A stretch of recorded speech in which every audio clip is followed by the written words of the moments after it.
This psalm was written by David at a time when he found himself betrayed by someone he once trusted.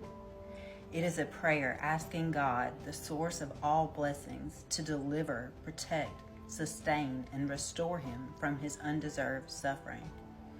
His enemies spread lies about him, wanted the worst for him, and tarnished his reputation by spreading gossip, all while preferring him dead and forgotten. In the midst of this trial, instead of hating his enemies, David turned to God.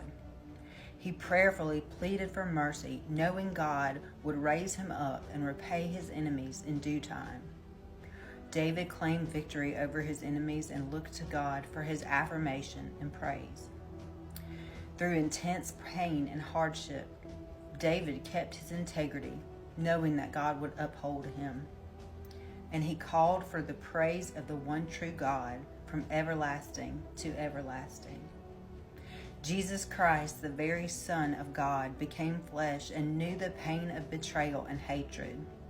One of his closest associates, enticed by a monetary reward, turned him over to the authorities.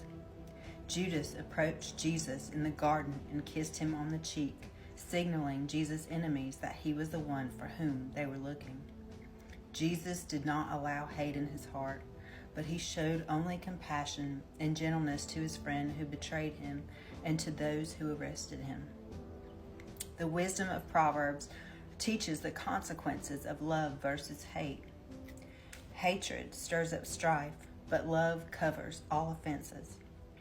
Jesus' life modeled perfect love, and the church is called to love because he first loved us.